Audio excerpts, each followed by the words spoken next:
will not collapse, Ethiopia will prosper, and it will forever exist with her honor. This pit, which is dug very deep, will be where the enemy will be buried, not where Ethiopia disintegrates. We will bury this enemy with our blood and bones.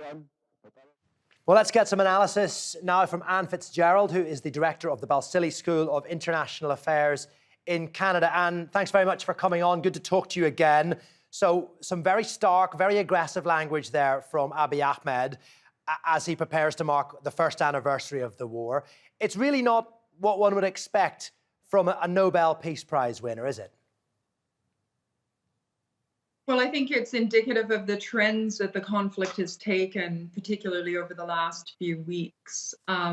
We've seen positions of TPLF fighters across North Wallo sort of coalesce together and come down in a column to confront Ethiopian National Defense Forces that were defending both the Amhara region and the Afar region from further border incursions. And these cities in Amhara are very strategic. They're the industrial heartland of the region.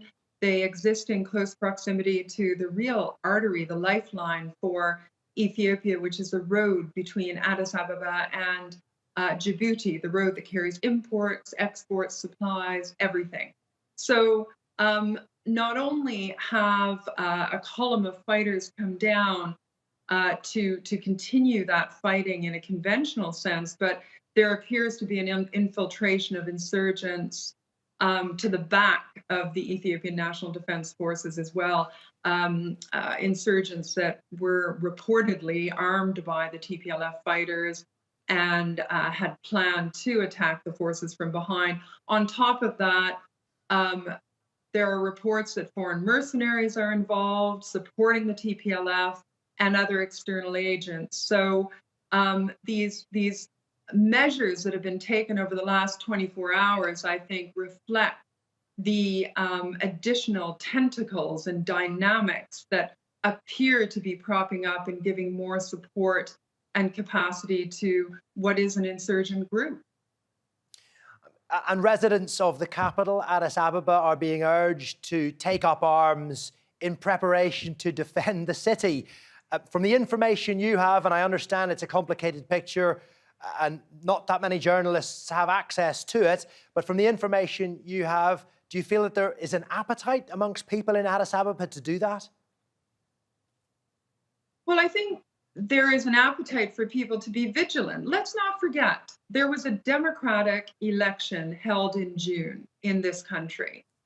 80% of the population, particularly after the additional ballots were cast in the beginning of September, voted for not just a particular government, but for a democratic pathway. So I think people will be prepared to rise up and do everything possible to protect those interests, those democratic interests and that democratic pathway.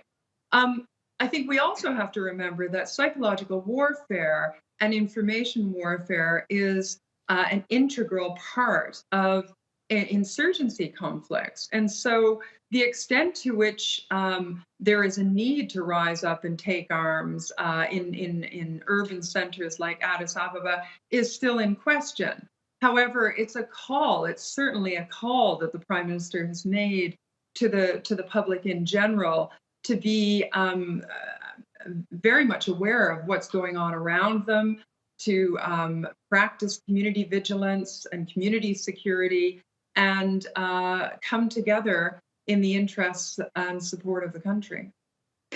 Okay, Anne, we'll leave it there. Thank you very much indeed for your thoughts. That's Anne Fitz-Gerald there from the Balsillie School of International Affairs.